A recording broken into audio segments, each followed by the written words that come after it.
And just like that, folks, we've arrived here on the range with the 590A1 and the 870P. In just a couple of minutes, I'm going to start through a series of shooting drills with both shotguns to see if either one really does have a performance advantage over the other. Now, as I said back in the shop, with the variations you can get from the factory with stocks and sights and barrel lengths, etc., I'm really not going to spend a lot of time comparing those attributes.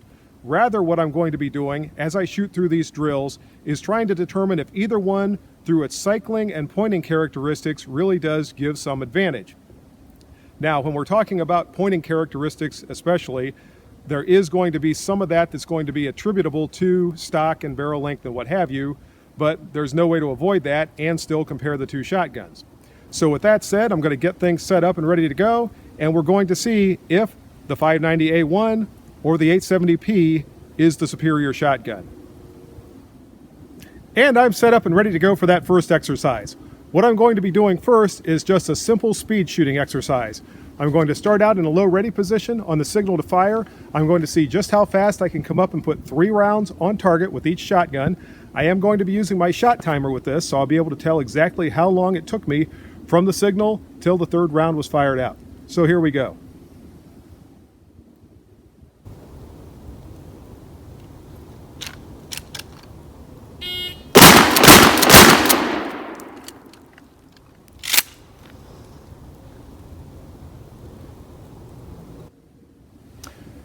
And for some reason, my shot timer did not register those times.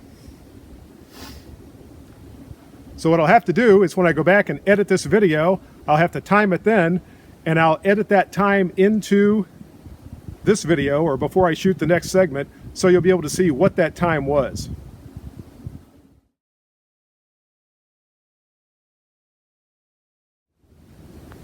Well, folks, it appears that my shot timer has died. I'm not sure if the cold's gotten to it or what the problem is. I can use it as a signal to start, but it's not registering any of the shot times. So what I'll have to do is what I said a couple of minutes ago. I'll have to check the times on these segments or on these shot strings when I go back and I review the video, and then I'll annotate it before I post the video to YouTube.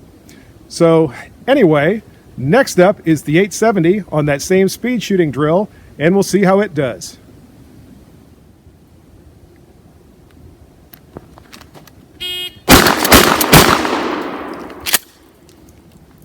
Well, the 870 certainly felt faster. When I get back and I can check the time on that, I think we're going to see that those 3 shots were faster with the 870 than they were with the 590, or the 590A1, I should say, and all the shots are on target.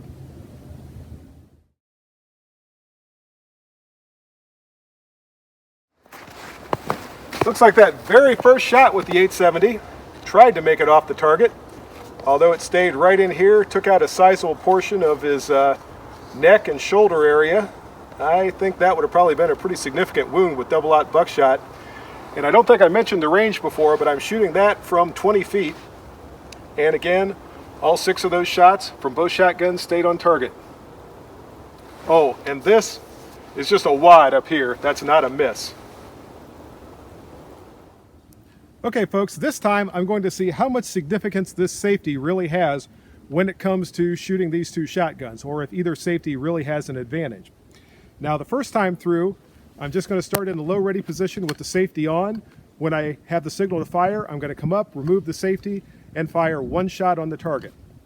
After that, I'm going to switch, and I'm going to do it left-handed, because really, the left-handed shooters are the ones that really get the most advantage from the tang-mounted safety on the 590A1. So I will try it with the safety on, again starting from the low ready position, and on the signal I'll come up and take the safety off and fire 1 round, and we'll see how long it takes to do that. Then I'll switch over and do the same drill with the 870.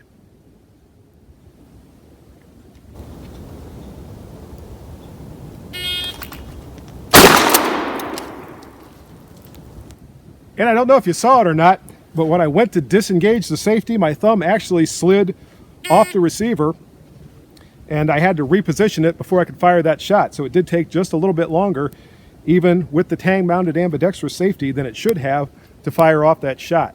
That's something I suppose you have to be aware of with this particular safety, as you're sliding it up, if your thumb slides off and your hand loses position, you're going to have to reposition it before you can fire, and that's going to take just a little bit.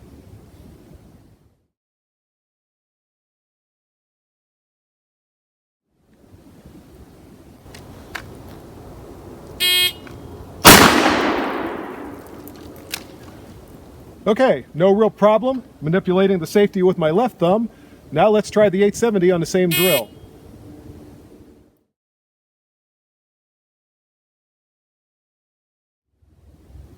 And here we go with the 870, releasing the safety from a right-handed shooting stance.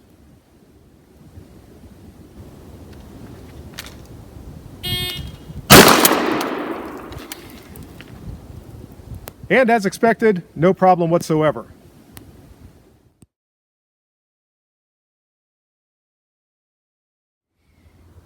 For the left-handed shot with the 870, I'm actually going to be manipulating the safety with the middle finger of my left hand. I'm reaching around, if you can see it, underneath the trigger guard to manipulate the safety with that finger. Once I take it off, or once I disengage the safety, I'm simply going to engage the trigger with my trigger finger and fire off the shot. We'll see how long this all takes.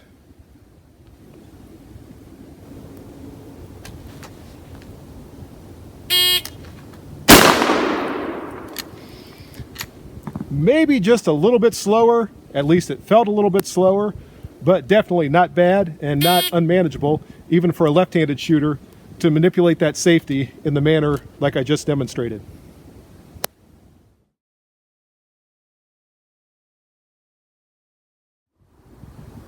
And the next test is going to involve the action bar release with each shotgun. As I talked about in the shop, the action bar release for the 590 is right here to the rear of the trigger guard. What I'm going to do with each one of these drills for each of the shotguns is start from a low ready position with my hand wrapped around the wrist of the stock.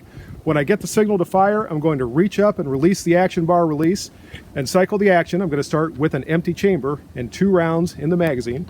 So I'll cycle the action to bring a round into the chamber and fire 1 round on each target. So this is also going to be a little bit of a multiple adversary drill, and we'll see if either one of these really gives us a clear advantage.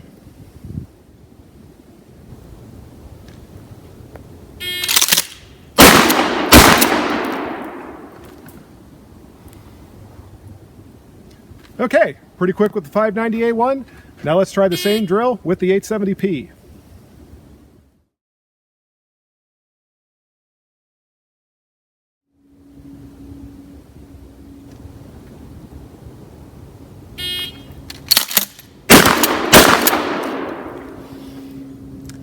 Again, maybe just a little slower with the 870 because I had to reach a little farther to release the action bars, but I'm not entirely sure either one of my bad guys would have noticed the difference.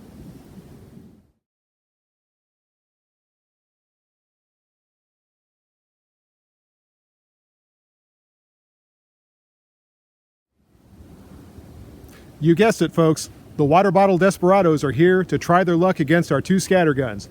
We're going to see if we can teach them a lesson first with the 590A1, then with the 870P.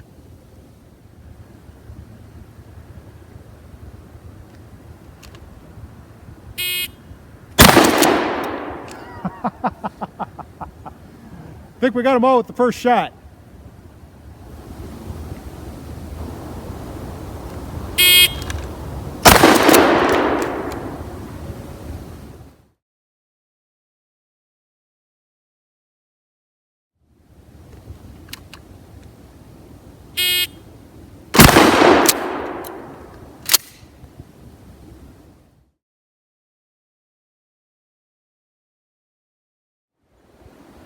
And this is, of course, one of these days where nothing's going right.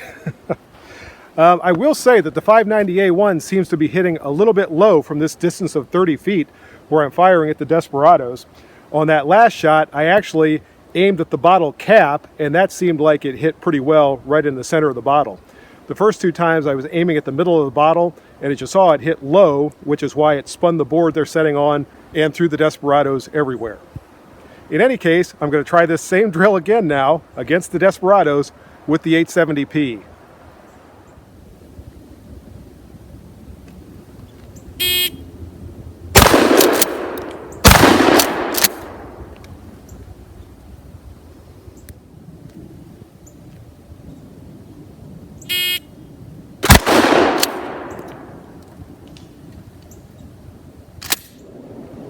Well, not surprisingly, neither the 870P or the 590A1 had any real problem with the water bottle Desperados, but one thing I did notice is they both shoot to a different point of impact. The 870P at 30 feet tends to shoot a little bit high, and the 590A1 from the same distance shoots a little bit low. So I did have to adjust my hold somewhat when shooting each shotgun to get good hits on the Desperados. Folks, it wouldn't be a good shotgun video if I didn't shoot a couple of slugs, so for that reason I'm going to try both the 590A1 and the 870P against a couple of dangling water bottle Desperados who are trying to Tarzan their way in on us from a distance of 50 feet.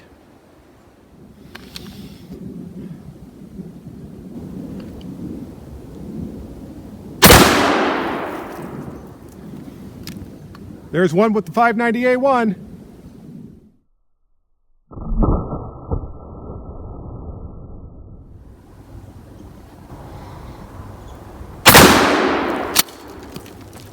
And there's one for the 870P.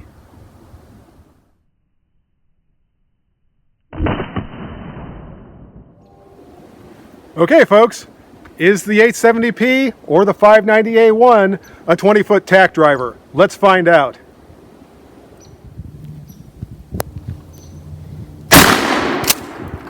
That's a yes for the 590A1.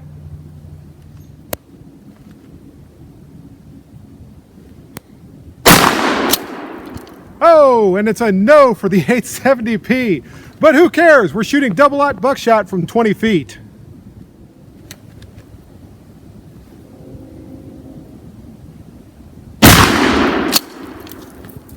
So I polished it off with a slug.